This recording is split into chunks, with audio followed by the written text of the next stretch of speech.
Oke, hello everyone. Welcome to Analysis dan update lagi seputar koin kripto. Dan di video kali ini kita bakalan bahas seputar token Humanity yang cukup banyak di-request sama beberapa dari kalian. Dan di video kali ini kita bakalan bahas lengkap seputar token satu ini mulai dari segi project dan fundamentalnya. Kemudian kita bakalan bahas lengkap banget kenapa sih token satu ini itu bisa mengalami drop atau drawdown yang sangat signifikan. Karena kalau kalian lihat bahkan dari sini ya returnnya itu dalam seminggu terakhir dia udah turun lebih dari 70%. Bahkan mungkin kalau kita cari bottom-nya ini, return-nya lebih negatif daripada angka yang tertampil di sini ya teman-teman. Yang mana ketika dia drop sampai ke bawah banget mungkin 80% lebih gitu ya mungkin untuk minusnya gitu. Nanti kita bakal coba lihat di chart-nya, dan tentu kita juga bakalan bahas untuk potensi dari token ini ke depannya itu seperti apa.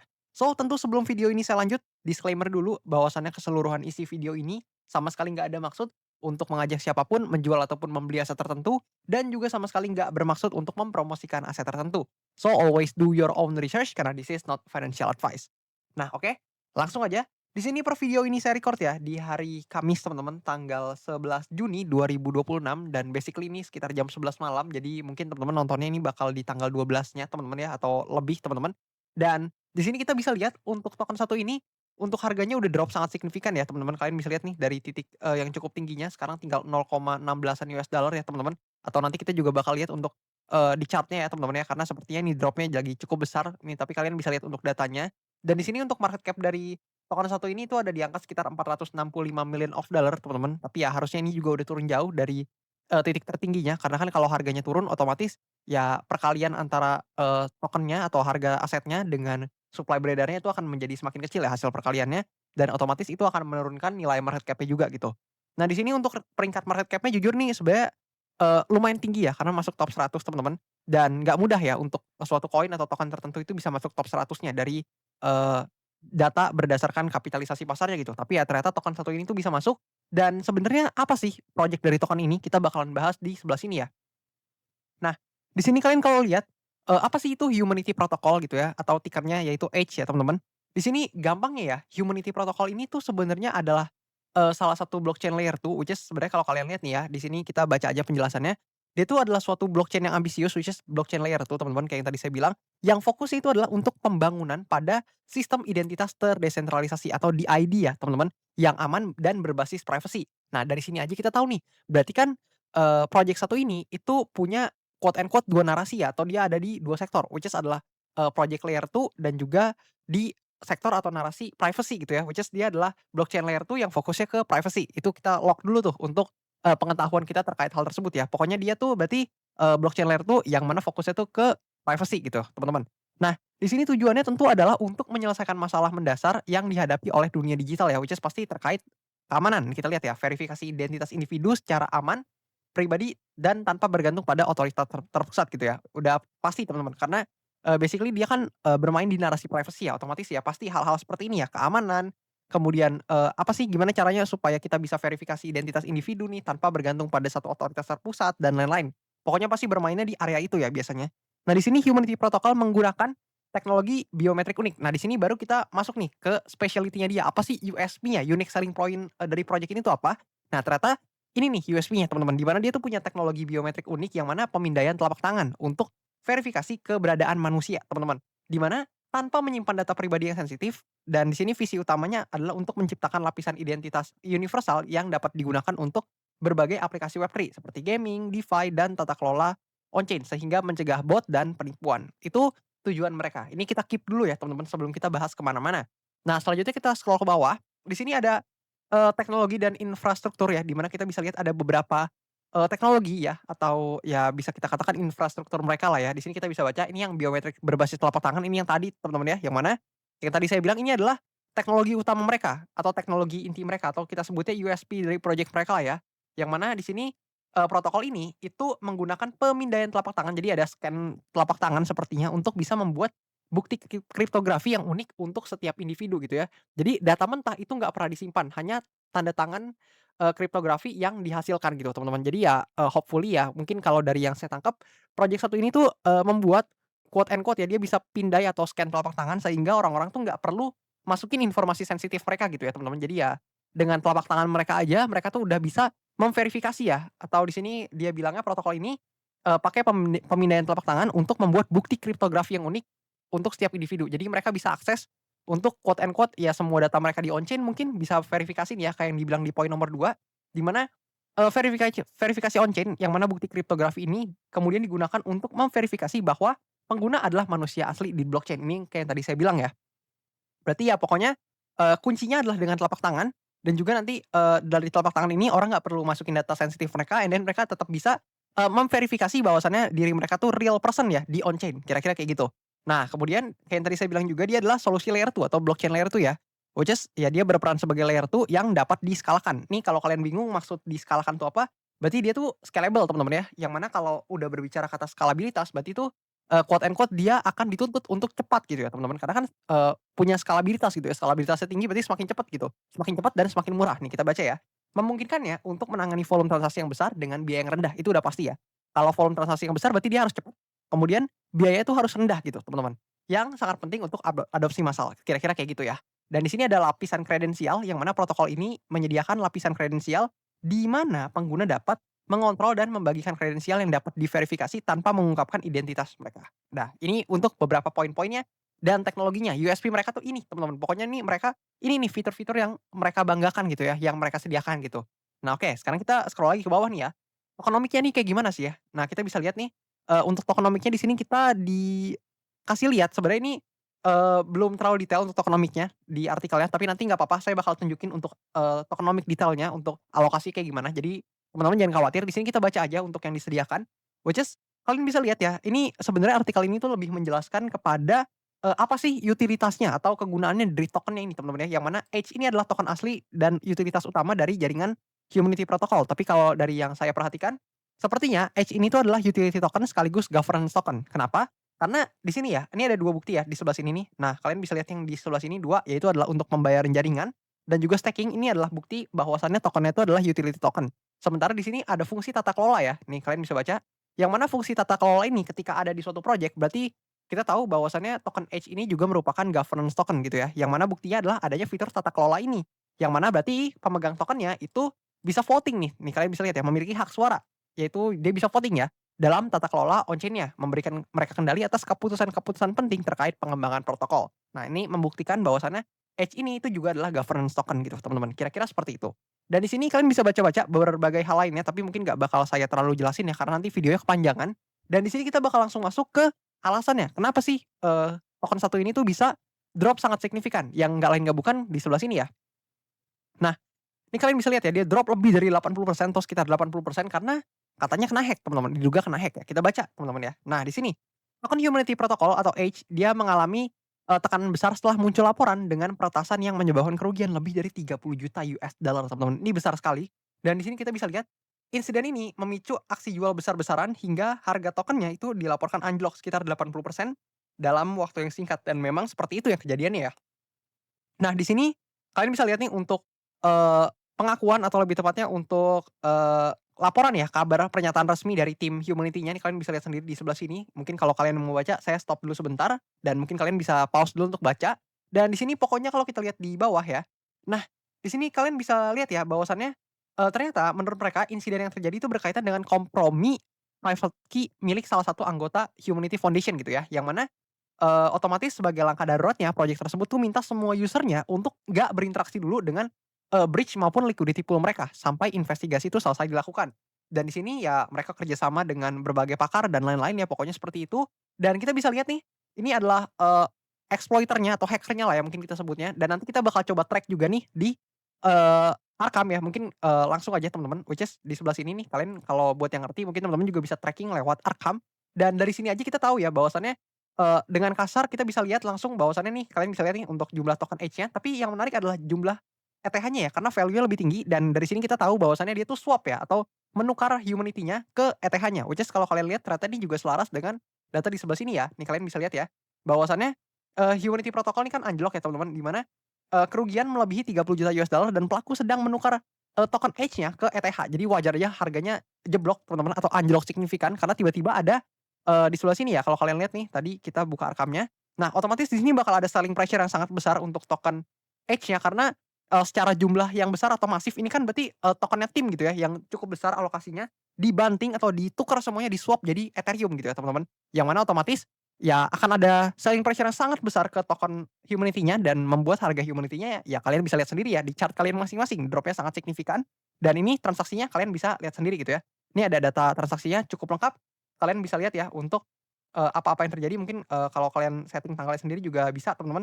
Tapi ya pokoknya, ada transaksinya juga cukup lengkap dan ini untuk portofolio dari si exploiter-nya atau hacker-nya. Kalian bisa lihat sendiri dan sekarang value terbesarnya itu ada di koin Ethereum ya, karena memang tadi dia swap ya atau menukar, Humanity protokolnya atau token Humanity-nya ke Ethereum gitu ya, teman-teman. Dan di sini kalau kita cek lagi, nah di sini kita bisa lihat ya, meski belum terkonfirmasi tapi ya diperkirakan ya untuk dampak kerugiannya tuh lebih dari $30 juta dan I think memang harusnya sih lebih ya teman-teman ya, karena besar sekali kalian bisa lihat price impact-nya seperti apa di market. Dan di sini dalam beberapa kasus atau dalam kasus serupa ini kompromi private key menjadi salah satu jenis serangan yang berbahaya sekali ya, karena ya otomatis kalau dia bisa akses private key-nya ya dia bisa langsung akses ya ke aset kriptonya gitu ya teman-teman. Jadi ya dia literally tinggal pindahin aja gitu ya, karena ya kalian bayangin kalian punya wallet, private key-nya ada orang yang tahu gitu ya, ya udah selesai gitu teman-teman ya. Dan di sini tekanan jual yang terjadi setelah insiden tersebut membuat harga token Humanity ini kehilangan sebagian besar nilainya dalam waktu yang singkat. Ya iyalah teman-teman ya, kan tadi saya udah bilang gitu. Karena terjadi selling pressure yang sangat besar akibat dari adanya swapping ya atau, penukaran dari token Humanity-nya ke Ethereum gitu ya, yang mana ya itu sama aja dia jual Humanity, beli Ethereum gitu teman-teman, gampangnya kayak gitu ya. Dan di sini investor kini menunggu hasil investigasi resmi untuk mengetahui apakah dana yang hilang masih dapat dipulihkan dan seberapa besar dampaknya ke operasional project di masa depannya gitu ya teman-teman. Tapi ya biasanya sih kalau saya lihat yang kasus-kasus kayak gini sih teman-teman, ada beberapa kemungkinan ya, which is ya let's say ada 3 kemungkinan. Ya let's say kemungkinan pertama yang paling bagus adalah pelakunya ketangkep dan asetnya berhasil dipulihkan semuanya. Tapi most likely teman-teman jujur aja, ini tuh, agak jarang terjadi ya sepertinya ya teman-teman ya. Mungkin kalau kalian bisa komen di kolom komentar di bawah, dari sekian banyak kasus mana yang, berhasil seperti itu ya. Jadi dia recover 100% and then ya, pelakunya ketangkep dan diberikan hukuman yang layak gitu ya. Karena biasanya jarang sekali berhasil ketangkep gitu ya, entah kenapa gitu teman-teman. Ya mungkin ada beberapa tapi ya, saya kalau dari yang pernah saya dengar mungkin nggak terlalu sering gitu. Nah, biasanya yang juga lumayan sering terjadi itu justru yang kedua dan yang ketiga. Yang mana yang kedua ini adalah ya udah asetnya hilang aja gitu ya teman-teman dan nggak berhasil recover sama sekali. Tapi yang ketiga nih, yang ketiga juga cukup sering, yaitu adalah ada negosiasi nih ke hacker-nya gitu ya, which is gimana kalau misalnya dikembalikan let's say 80% gitu ya atau 90%, pokoknya ada porsi yang dikembaliin ke tim developer and then sisanya tuh anggaplah sebagai bounty gitu ya untuk hacker-nya karena ya udah berhasil ngeretas atau nemuin celah gitu ya teman-teman. Jadi ya diikhlaskan gitu sebagiannya gitu ya untuk hacker-nya juga gitu ya. Baru mungkin hacker-nya bakal, tertarik untuk menerima penawaran tersebut karena ya mungkin ada perjanjian juga mungkin dia bebas dari hukum dan sebagainya saya nggak tahu teman-teman, tapi pokoknya ya ada perjanjiannya kayak gitu teman-teman. Biasanya saya juga sering menemukan yang seperti itu gitu ya. So kita bakal lihat nih, bakal yang mana gitu untuk skenarionya. Nah otomatis di sini juga timnya langsung fokus ya ke transparansi dan pemulihan dan ya inilah yang terjadi gitu ya dan menyebabkan harga dari token Humanity-nya itu anjlok atau drop signifikan gitu ya. Yang mana kalau kita lihat di chart nih, nah ini nih kalian bisa lihat ya di tanggal, 8 ya teman-teman nih, kalian bisa lihat nih tiba-tiba begini teman-teman ya, nih.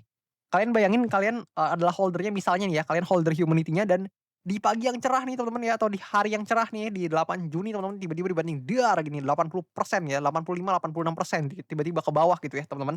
Dan ini signifikan teman-teman, kalian bayangin dia naiknya ya lumayan kencang sih ya teman-teman, naiknya juga, naiknya tapi perlahan teman-teman ya. Kalian bayangin nih semua kenaikan ini nih yang terjadi di sebelah sini nih, ini dibalikin cuman dalam satu candle, jeder dibalikin ke bawah teman-teman ya. Nah inilah welcome to crypto market teman-teman ya, dan di sini, kenapa, drop-nya bisa sesignifikan ini, saya rasa juga ada berbagai hal ya teman-teman ya. Yang pertama of course pasti, tadi ya ada hal tadi yang teman-teman lihat ya, which is ada hack yang terjadi dan akhirnya ya adanya pemindahan token Humanity ke wallet-nya si hacker dan si hacker-nya juga berhasil untuk menukarkan Humanity-nya atau menjual token Humanity-nya menjadi Ethereum ya, dan menyebabkan adanya selling pressure buat Humanity-nya. Tapi di sisi lain coba kalian pikir deh teman-teman, Humanity ini kan adalah salah satu protokol yang narasinya adalah keamanan atau privacy ya. Logikanya teman-teman ya, ini mungkin kalian bisa pakai logika sederhana aja, dia nih berbasis atau punya bermain di narasi privacy gitu ya. Tapi dia sendiri tuh nggak bisa jaga keamanannya gitu ya. Kalian bayangin, ya let's say kalian mau mempercayakan ya quote and quote data sensitif kalian mungkin dan lain-lain ke quote and quote project yang dia sendiri nggak bisa jaga keamanan dia sendiri gitu ya. Kan ya gitulah ya teman-teman kalian mungkin ngerti ya. Langsung dia bertentangan dengan hipotesisnya atau dia langsung dianggap quote and quote cara project ya berarti kan nggak masuk gitu, nggak match sih teman-teman. Which is dianya nih gagal untuk melindungi dirinya sendiri, gimana mau melindungi mungkin ya customer-nya atau mungkin orang yang pakai project-nya dan lain-lain. Ya pokoknya mungkin kalian harusnya nangkep lah ya thought process saya dan otomatis ya kalian bisa lihat nih, tentu kalau kejadian seperti ini teman-teman, kepercayaan tuh susah sekali dikembalikannya teman-teman ya, dan once dia seperti ini apalagi dia berbasis atau quote and quote dia fokusnya ke privacy ya narasinya, ya inilah yang terjadi teman-teman ya. Ditambah pasti ada, likuidasi yang terjadi, ada orang-orang yang kena, margin call ya, kena likuidasi juga dan mendorong harga terus ke bawah ya. Ini pasti banyak banget nih kalau kita cek data liquidation nanti kita lihat ya teman-teman, ini pasti banyak banget yang ya kena margin call mungkin ya, dan hopefully kalian bukan salah satunya gitu. Nah di sini kalau kita lihat ya, of course ya dengan drop yang terjadi ya ini harganya sangat jatuh ya dengan sangat kencang, dan di sini kita bisa lihat dia tuh sebenarnya by technical dia tuh ketahan di area supportnya which is di demand areanya, demand zone di sekitar 0,1-an US dollar ya. Ini kalau kita coba, pakai price label kita bakalan bisa lihat dia tuh dekat di sekitaran 0,1-an US dollar nih teman-teman. Nih dia juga, testing ya di area psikologisnya dan memang berhasil memantul, dan wajar aja karena sebenarnya kalau kalian lihat nih ya di sebelah sini tuh, ya memang sentuhannya cukup banyak sih teman-teman. Ini kalian bisa lihat sendiri lah ya berapa banyak gitu untuk, sentuhannya yang ya mungkin kalau saya tandain satu-satu banyak banget nih teman-teman ya, ini kalian bisa lihat sendiri ya. Ini banyak banget sentuhan yang, terjadi di area tersebut dan nggak heran kalau misalnya dia sentuh lagi area ini dan dapetin rebound yang cukup kencang ya teman-teman. Mungkin ada teman-teman juga yang berhasil dapetin, profit ya dari, volatilitas harga ini. Tapi ya again ini bukan saran jual beli karena ya mungkin ada beberapa teman-teman yang ya mungkin bisa memanfaatkan momentumnya gitu teman-teman. Tapi ya mungkin sebagian lagi ada juga yang nggak bisa dan ya kita bisa lihat nih untuk price action selanjutnya which is dia lagi ada rebound ya teman-teman. Tapi dengan drop seperti ini kan otomatis dia langsung shifting ya dari yang sebelumnya ini cukup bullish menjadi bearish gitu ya. Dan dia lagi, rebound lumayan ya, mungkin kelihatannya bakal jadi rebound yang cukup lumayan juga. Ya ini signifikan sih, 100% lebih, 175% ke atas. Signifikan, tapi ya signifikannya karena ya dia udah drop sangat signifikan and then drop-nya atau rebound-nya jadi terasa sangat kencang gitu teman-teman ya. Padahal kalau kita compare sama penurunannya ya ini kenaikannya belum ada apa-apanya gitu ya. Dan di sini dia lagi coba testing ke area resistance ya di sekitaran 0,25 US dollar nih kalian bisa lihat ya range-nya di pojok kanan nih yang warna biru harusnya cukup jelas. Dan di sebelah sini ada area resistance-nya yang tentu nggak asal saya tandai ya karena sentuhannya juga banyak banget teman-teman kalian bisa lihat sendiri lah ya. Nih berapa banyak sentuhannya nih di sebelah sini ya. Dan sekarang ya dia lagi testing lagi ke area tersebut dan udah 3 candle teman-teman di daily-nya dan semuanya meninggalkan buntut ya. Nih kalian bisa lihat nih ada buntutnya panjang-panjang di atas, yang artinya ada selling pressure yang cukup kencang dan bahkan secara stokastik RSI juga masih menunjukkan area oversold atau jenuh jual ya, which is penurunannya berarti, secara garis besar masih, sangat berdampak gitu kepada token satu ini. Dan tentu dari sini kalau kita berbicara skenarionya, ya tentu kita bakalan bias ke skenario bearish ya teman-teman, karena ya kayak yang tadi saya bilang, ini adalah token yang, secara privacy itu adalah, narasinya keamanan ya teman-teman, atau ya narasinya privacy, narasinya keamanan, dan kalau dia nggak bisa jaga dirinya sendiri, ya gimana gitu orang mau mempercayakannya gitu ya. Dan otomatis dengan berbagai, bias negatif yang juga terjadi ya I think ada chance yang besar sekali untuk token ini bisa drop lagi atau koreksi lagi ke demand area-nya atau ke bawah sini, which is hopefully ya kita tinggal lihat nih kalau misalnya dia terjadi drop seperti ini, apakah dia bakal nembus atau breakdown dari demand area-nya di sebelah sini, atau ya dia berhasil, mantul ya, which is ya antara dia mantul nih let's say seperti ini, dia berhasil rebound atau justru dia drop ke bawah ya. Yang tentu skenario bearish-nya adalah yang dia drop ke bawah ya, dan bahkan mungkin di sebelah sini juga udah terhitung skenario bearish ya. Tapi ya let's see setelah itu apakah dia bakal drop lanjut ke bawah atau justru ya bisa berhasil rebound lah ya teman-teman, kita tinggal lihat aja gitu ya. Karena, sejujurnya memang support di area sebelah sini ya, demand area yang di sebelah sini tuh punya, kekuatan atau power yang cukup kuat karena dia juga udah testing atau disentuh berkali-kali juga dan ya so far kita belum lihat dia, drop ke bawah gitu ya, kecuali yang di sebelah sini nih mungkin, sedikit drop ke bawah tapi ya sisanya kita belum lihat lagi gitu ya. Dan di sini kalau kita perhatikan untuk skenario bullish-nya ya tentu sebaliknya ketika dia let's say berhasil, breakout ya dari resistance yang di sebelah sini ya mungkin kita bakalan bisa ngeliat ya dia, mungkin dia bisa nge-fill nih gap-nya karena kalau kalian lihat ya ini kan ya terjadi gap ya di sebelah sini teman-teman nih kalau kalian lihat ya. Nah, di sini kan otomatis ada gap nih di sebelah sini ya. Nih, ini kan, sorry teman-teman ya, nih di sebelah sini kan ini gap semua nih. Ini mungkin saya coba gambarin lah ya.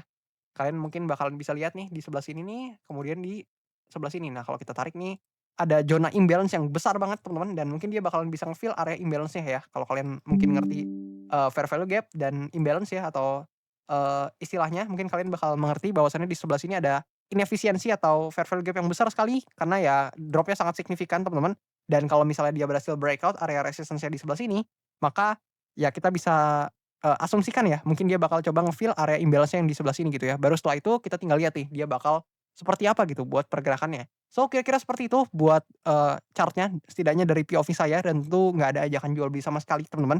Dan kemudian kalau kita cek beberapa datanya lagi, let's say kita lihat di sebelah sini ya. Nah, ini tadi kan saya udah bilang ya, kita bakal coba lihat untuk, secara garis besar di mana dalam 24 jam terakhir nih kalian bisa lihat ya untuk, likuidasinya mencapai $1,79 miliar dan untuk, pembagian likuidasinya seperti ini nih kalian bisa lihat ya untuk posisi-posisi atau jumlah value yang terlikuidasi di masing-masing posisi. Dan saya lebih tertarik kalau kita scroll ke bawah sebenarnya, dan kita lihat di bagian liquidation, di mana ya kalian bisa lihat ya yang terjadi mungkin kita coba, tepatin di sekitar tanggal 8 dan tanggal 9. Ini kalian bisa lihat ya long position ini majority literally bener-bener, terkena likuidasi yang sangat besar teman-teman, lebih dari $4 million dan kalian juga jangan, meremehkan karena short position-nya ternyata juga ada yang terlikuidasi ya. Ketika mungkin, ya let's say ya dia drop and then dia ada rebound tipis ya, kan dia juga nggak langsung drop signifikan banget gitu ya teman-teman, atau quote and quote ya dia sempat ada volatilitas yang sangat tinggi gitu ya. Nih kalian bisa lihat nih, dia satu candle 100% nih ya yang di sebelah sini nih teman-teman. Ini kan satu candle 100% ya teman-teman. Mungkin juga ada nih yang quote and quote coba untuk short sell dan akhirnya terkena likuidasi juga, ini bahkan lebih ya kalau kita coba ukur mungkin dari bawah banget lebih kalinya. Nih kita coba lihat, seberapa banyak ya. Nah, tuh kalian bisa lihat ya ini, literally ratusan persen ya teman-teman, mungkin kalau sama ekor-ekornya 200-an% lebih, jadi ya signifikan sekali memang untuk, penguatannya, kira-kira sih seperti itu. Dan otomatis ya dengan volatilitas yang terjadi ya likuidasinya bakalan banyak banget gitu ya.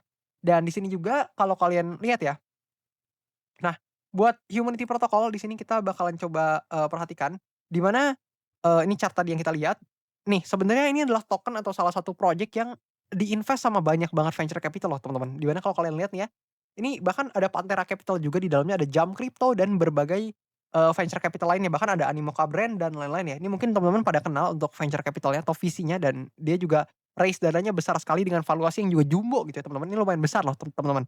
Makanya dia mungkin bisa masuk top 100 ya dari segi kapitalisasi pasarnya gitu. Tapi ya siapa sangka terjadi hal yang tidak diinginkan sama, project satu ini teman-teman. Dan di sini juga kalau kita cek bagian vesting, ini yang tadi saya mau, sampein ke kalian. So kita bakal coba pindah ke bagian vestingnya di sebelah sini. Nah, di sini kalian bisa lihat ya untuk bagian vestingnya kita scroll ke bawah. Nah, di sini teman-teman bakalan bisa melihat dengan cukup jelas karena, basically token yang di-unlock tuh masih sedikit banget ya ternyata teman-teman, baru 27-an% teman-teman ya. Jadi wah, masih banyak banget yang belum, di-unlock ke market, which is kalau misalnya sampai tokennya di-unlock ke market ya, teman-teman, atau lebih tepatnya, tokennya dibuang ke market atau dibuka ke market, ya tentu akan ada potensi terjadinya dilusi harga kalau misalnya tidak diiringi dengan, tekanan beli yang juga kuat gitu ya, teman-teman. Itu teori ekonomi basic harusnya teman-teman pada tahu. Dan di sini juga kalian bisa lihat sendiri ya untuk, tujuan alokasinya untuk apa, mulai dari ekosistem fund sampai ke investor. Dan basically ya nih, dia masih banyak yang belum selesai ya. Dan, ya dia bakal unlock setiap tanggal 25 di masing-masing bulan karena sepertinya dia pakai linear unlock. Ya betul dia pakai linear unlock. Dan di sini, dia bakal unlock sekitar 2,70% dari maksimum supply-nya di setiap tanggal 25 di masing-masing bulan gitu ya. Jadi paling dekat nanti di tanggal 25 Juni 2026 dia bakal unlock, lagi nih sekitar 2,70% dari maksimum supply-nya of course untuk berbagai round atau alokasinya di sebelah sini, kalian bisa lihat sendiri ya. Dan itu untuk data vesting-nya dan kalau kalian mau lihat nih untuk, alokasinya lagi nih saya kasih lihat untuk, diagram lingkarannya kalian bisa, lihat sendiri ya untuk, berapa besar untuk alokasinya. Tapi ya di sini kita bisa lihat paling besar tuh adalah untuk ekosistem fund ya sebesar 24%, kemudian ada early contributor 19% dan sisanya kalian bisa lihat sendiri di bawahnya untuk alokasinya. Dan untuk analytic di sebelah sini, nah, kita bakal lihat untuk analytic-nya, di sini kita lihat ya, otomatis return-nya di bulan Juni langsung hancur teman-teman, langsung turun signifikan ya. Dia langsung merah merona dan ya meskipun sudah sama rebound-nya tapi ya di sini masih minus lebih dari 50%. So, ya gimana pendapat kalian seputar token satu ini? Apakah menurut kalian ini adalah token yang menurut kalian mungkin masih potensial? Atau ya menurut kalian ini kayaknya dia bakal bearish aja dan udah nggak terlalu menarik nih buat kalian perhatikan? Feel free buat tulis di kolom komentar di bawah. Dan kalau punya pendapat, punya request-an juga untuk analisa koin tertentu juga boleh tulis di kolom komentar di bawah. Dan kalau misalnya banyak yang tertarik untuk apa yang kalian request, tentu bakal saya usahakan untuk update dan bahas cepat-cepat ya di video selanjutnya. Dan kalau ada yang mau tanya juga jangan malu-malu, feel free tulis di kolom komentar di bawah.